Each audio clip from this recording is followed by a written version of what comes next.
there, and welcome back to another video. Thank you for joining me today. Today we're going to be doing another What Makes a Genre video.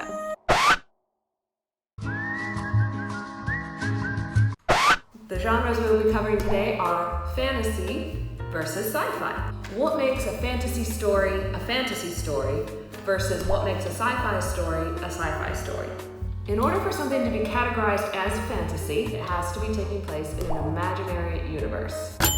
Magic, wizards, mages, magical abilities, making plants grow, the stars, Gandalf, the young paladin who has discovered that he has the ability to control water.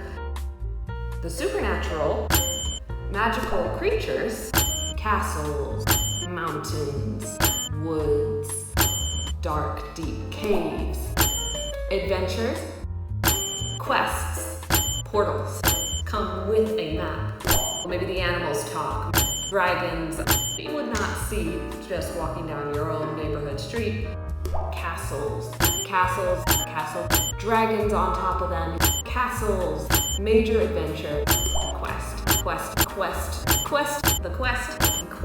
Any kind of fantasy story, there is a grand quest. Magical portals transports us from the real world into the fantasy world. 3 checks, you're there. Now, there are different subgenres of fantasy. There's high fantasy, and there's low fantasy, and there's urban fantasy. High fantasy is where you will always see every fantasy element in it. So you will definitely see the castles, you will definitely see the dragons, you will see the magic, you will see everything. You will see castles, magic, portals, dragons, trees, adventures, magical quests, dramatic settings. Everything will be in high fantasy. And it will also include like a bunch of names that you can't pronounce, a bunch of magical spells, a bunch of languages, a bunch of interconnected political, wars and battles that are going on that you will feel a bit overwhelmed with, maybe. The Lord of the Rings, that is high fantasy. Now the Narnia novels are low fantasy because we have the Fantasy children from our world are going through a magical portal into the imaginary world. It is still fantasy because it has that imaginary world, but it is low fantasy because it is the Fantasy children from our world traveling to the imaginary world. Urban fantasy is the other world. The imaginary world is in our world. So Harry Potter is a great example of urban fantasy because he is an ordinary kid, and then one day he hears that he has magical abilities, he is the chosen one. He has just now been made aware that this whole other society exists alongside ours. Hogwarts is in Scotland, it's not in Middle-earth. So that is urban fantasy, is that the fantasy world is in our world. When magic meets the real world, you get urban fantasy. There's no Hogwarts without you, Hagrid.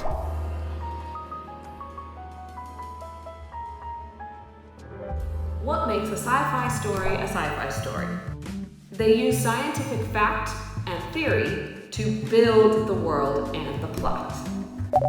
Technology, the big what-if question, humanity, an unfamiliar setting, spaceship, it's an alien planet, different, unfamiliar, relatable, real characters. We could exist in this world. Futuristic setting, philosophy. Those are the 8 things you will see. Time travel. The concept of time travel. Crack time travel?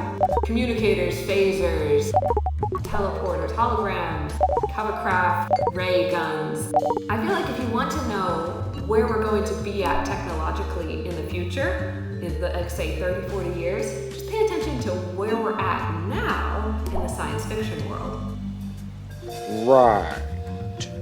Then there's the great what-if question.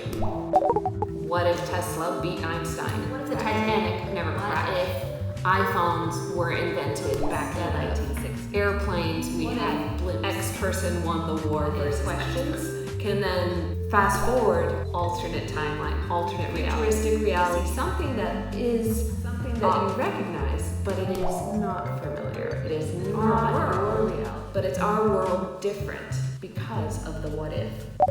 Now that you've got this setting and you've made your reader feel unsettled and unfamiliar and uncomfortable, the way that you pull them in and ground them into the story is with real and relatable characters.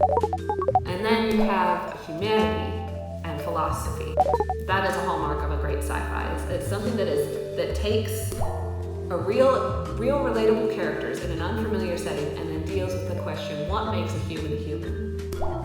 Because they have these robots that, you know, are being treated as less than human because they're not human, and yet some of these robots are more human than the humans.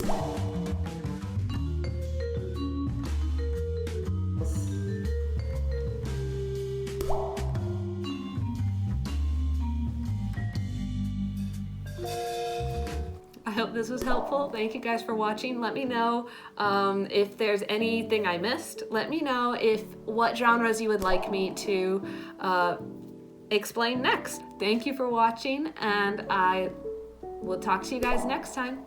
Bye.